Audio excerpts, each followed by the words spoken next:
అనంత భక్తి సనాతన ధర్మ ఛానల్కి స్వాగతం.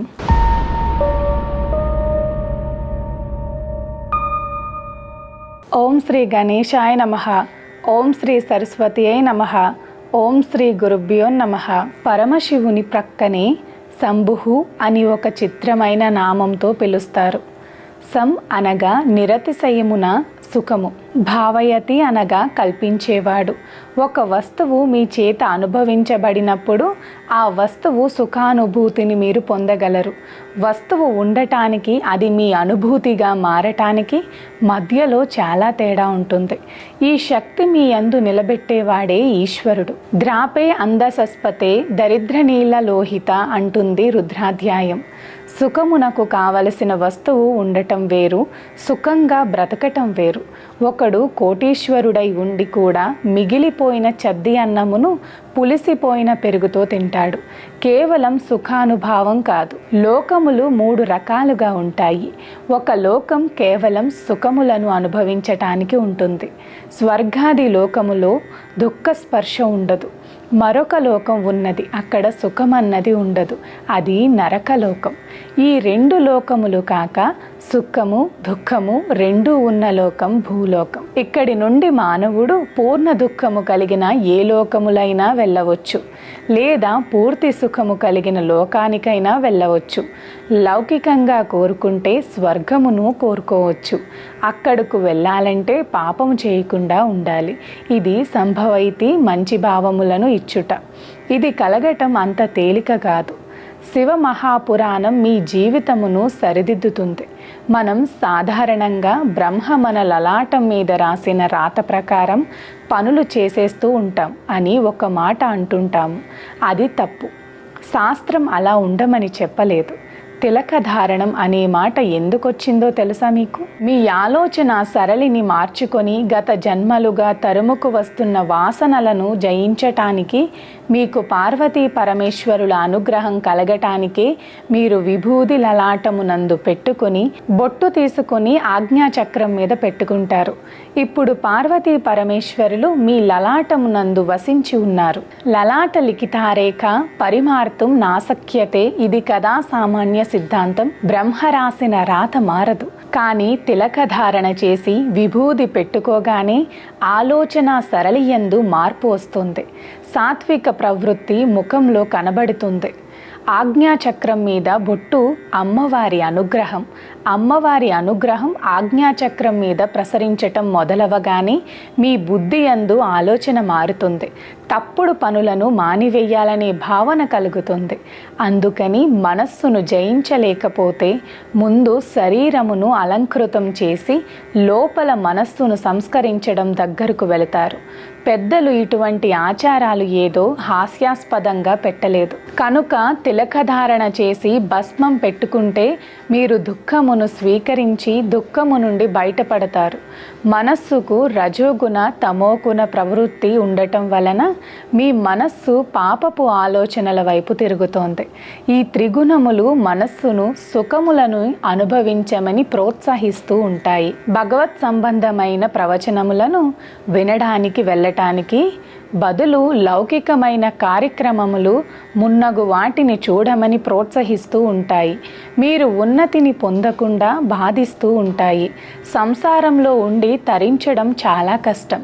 త్రిగుణముల నుండి బయటపడటానికే సంసారంలోనికి ప్రవేశించి సుఖములను అనుభవించి, ఈ సుఖములు సుఖములు కావు, నిజమైన సుఖము ఈశ్వరుడే అని లక్షణమును ఏర్పరుచుకుని వైరాగ్య సంపత్తిని పెంపొందించుకోవటం.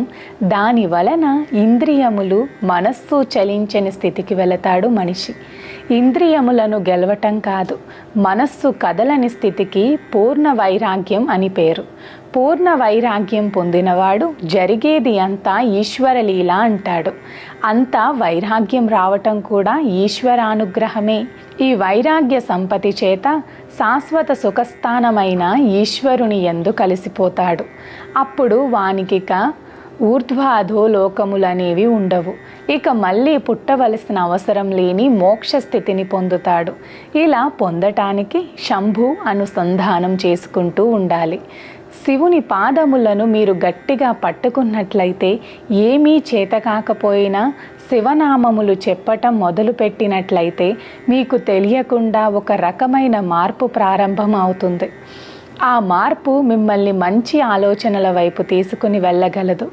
ఇంతకు పూర్వం ద్వాపర యుగం వరకు ఒక లక్షణం ఉండేది. రాక్షసులు వారి గుణములను బట్టి తెలిసేవారు కాబట్టి వారిని దూరంగా పెట్టడమో పరమాత్మ వాడిని సంహారం చేయడమో జరిగేది. కానీ కలియుగంలో అలా కాదు. కలియుగంలో రాక్షసుల చిత్తవృత్తుల రూపంలో ఉంటాడు. పైకి దొరకరు, మోసం చేసేవాడు చాలా నమ్మించేటట్లుగా సాధు పురుషుల్లా ఉంటాడు. అవతల వాడిని నమ్మించి మోసం చెయ్యాలనుకునేవాడు మాట కలిపి చక్కగా మాట్లాడతాడు. ఇప్పుడు రాక్షసుడు వాని చిత్తవృత్తి యందు ఉన్నాడు. త్రేతాయుగంలో రాక్షసులు ఈ చిత్తవృత్తుల రూపంలో ఉంటే విశ్వామిత్రుడు యాగం చెయ్యలేడు. రాముడు పలు రాక్షసులను చంపటానికి తానే అనుసంధానం చేసుకోవలసి వచ్చేది. కానీ వారు బయట రాక్షసులుగా ఉన్నారు కాబట్టి అప్పుడు రాముడు వచ్చి బాణం వేసి రాక్షసులను కొట్టి చంపాడు. ఈ యుగంలో అలా కుదరదు. రాక్షసులు మన మనస్సులోనే ఉన్నారు. వారు ఎప్పుడైనా తలెత్తి మిమ్మల్ని పడగొట్టేస్తారు. అలా పడగొట్టే రాక్షసులు ఇక్కడే చిత్తవృత్తుల రూపంలో ఉన్నారు. వీళ్ళని తొక్కి పట్టగలిగిన వాడు ఒక్కడే ఉన్నాడు. ఈతడే శంభుః.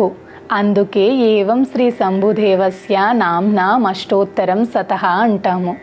ప్రదోష వేళలో ప్రతిరోజు శంభునామములు చెప్పినట్లయితే ఆయన మీలోని రాక్షస ప్రవృత్తులను తొక్కిపెట్టి మీ భావముల యందు మంచి ప్రవాహమును ఏర్పాటు చేస్తాడు. ఈ మంచి ప్రవాహము కలిగిన భావన చేత మీరు ఉన్నతిని పొందుతారు. శంభునామమును పట్టుకొని శంభుని అనుగ్రహమును పొందిన వాని స్థితి ఎలా ఉంటుందో మనం రుద్ర పశుపతి నాయనారు చరిత్ర చదివితే తెలుస్తుంది. 60 మంది నాయనార్లలో రుద్ర పశుపతి నాయనారు ఒకరు. సన్యాసి కూడా రుద్రం చదవాలి. అభిషేకం చెయ్యకపోయినా రుద్రం పారాయణ చేస్తే వెంటనే పాపములు పటాపంచలవుతాయి. రుద్ర పశుపతి నాయనారుకి ఒక లక్షణం ఉండేది. ప్రతిరోజు కూర్చుని రుద్రాధ్యాయం చదువుతూ ఉండేవారు. అలా చదువుతున్నప్పుడు ఒక అనుమానం వచ్చింది. అందులో మేఘ్యామయచ విద్యుత్యాయచ వృక్షాయచ హరిత్యాయచ లోప్యాయచ లప్యాయచ ఈద్రియాయచ ప్రేత్యాయచ సికత్యాయచ ఈ మాటలు ఉన్నాయి. ఇవన్నీ ఈశ్వరుడే అన్నాడు. అనగా నీరు, నీటి మీద నురుగు, చెట్టు మీద పిట్ట, చెట్టులో ఆకుపచ్చదనం ఈశ్వరుడు. నాయనారు తిరుమలయార్ ప్రాంతంలో ఉండేవారు.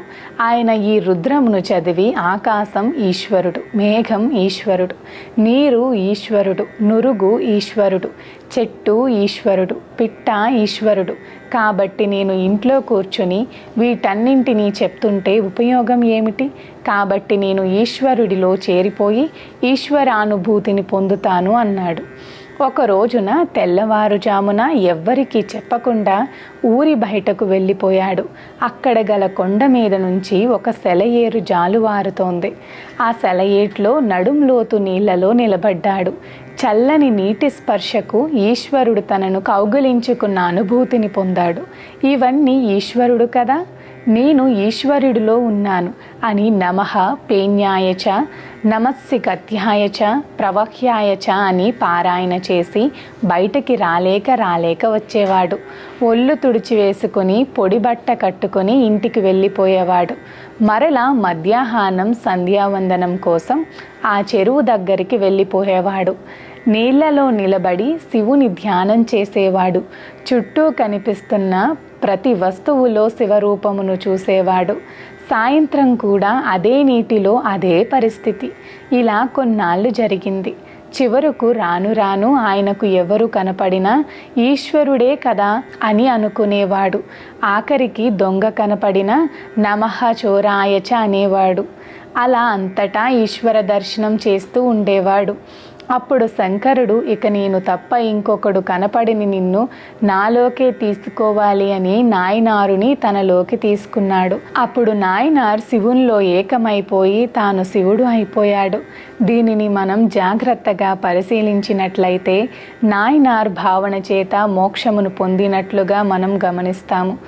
సంభావయతి, మీ యందు మంచి భావములు ప్రవేశించి ఈశ్వరాభిముఖులై నిరతిశయ సుఖ స్వరూపమైన శివుని యందు కలిసి మీరే శివుడు అవుతారు. అటువంటి స్థితి మనకు కలగటం కోసమే మహానుభావుడైన పరమాత్మ మనకి ఉపకారం చేశాడు. ఇటువంటి జ్ఞానమును శంభు స్వరూపం మనకు కటాక్షిస్తుంది. అందుకే శంభు అన్న నామం అంత గొప్ప నామమైంది. పరమశివుని రూపములలో ఆ సాంభవ స్వరూపం అంత గొప్పది అయింది. ఆ నామములు చెప్పుకుంటే చాలు, మనం ఉద్ధరించబడతాము. ఈశ్వరాత్ జ్ఞానమనిచ్చేత్ జ్ఞానదత మహేశ్వర. ఈశ్వరుని అనుగ్రహం వలన మాత్రమే జ్ఞానం కలుగుతుంది. ఆ జ్ఞానమును ఇచ్చేవాడికి మహేశ్వరుడు అని పేరు. శంభునామమును మీరు గట్టిగా పట్టుకొని ఆ నామముతో పిలిస్తే ఆయన మీ భావములను మార్చి మిమ్మల్ని ఈశ్వరుని వైపు తిప్పుతాడు. మీకు సత్ప్రవర్తన కల్పిస్తాడు. మిమ్మల్ని చక్కటి వాడిగా రూపుదిద్దుతాడు. కనుక మనం ప్రతిరోజు శంభునామమును చెప్పుకుంటూ శంభు అనుగ్రహమును పొందాలి. ఈ లోకంలో సుఖము దగ్గర నుంచి నిరతిశయ సుఖం వరకు, ఊర్ధ్వలోక సుఖం వరకు ఎంత సుఖం ఉన్నది ని మీరు అనుకుంటున్నారో అన్ని సుఖములను మీకు ఇవ్వటం, దీనినే కామకోటి అని పిలుస్తారు. కామకోటి అనగా ఇక్కడ కోర్కెలను ఇవ్వటంతో మొదలుపెట్టి కోర్కెలు లేకుండా చేయటం వరకు తీసుకువెళ్ళి ఆ తరువాత పుణ్యమును ఇచ్చి పుణ్యము వలన ఊర్ధ్వలోక ప్రాప్తి వరకు ఇచ్చి తరువాత మరలా తిరిగి రానవసరం లేని పునరావృతి రహిత శాశ్వత శివసాయుజ్య స్థితి అనబడే మోక్ష స్థితి వరకు ఇవ్వగలిగిన అంచులన్నీ ఆవిడ చేత పరిపాలించబడుతున్నాయి. ఆవిడ యోనిక ఎత్తి ఈ కామకోటిలో నిలబెడుతుంది. ఈ కోటిలో ఏ మెట్టు మీద మీరు నిలబెడతారో దానికి తగినట్లుగా మిమ్మల్ని నిలబెట్టడానికి ఈ నామములు ఈశ్వరానుగ్రహం మిమ్మల్ని రక్షిస్తాయి. రుద్ర పశుపతి నాయనార్ వృత్తాంతమే అందుకు ఉదాహరణ. ఓం నమః శివాయ. సర్వే జనా సుఖినో భవంతు. గోవులను సేవించండి, గోవులను రక్షించండి. ప్రకృతిని కాపాడటం మన ధర్మం. ప్రకృతిని కాపాడండి, ఒక్క మొక్కైనా నాటండి. మానంతా భక్తి సనాతన ధర్మ ఛానల్ని తప్పకుండా సబ్స్క్రైబ్ చేసుకోండి. మీ ఫ్రెండ్స్ అండ్ ఫ్యామిలీ మెంబర్స్కి వీడియోని తప్పకుండా షేర్ చేయండి. నమస్కారం.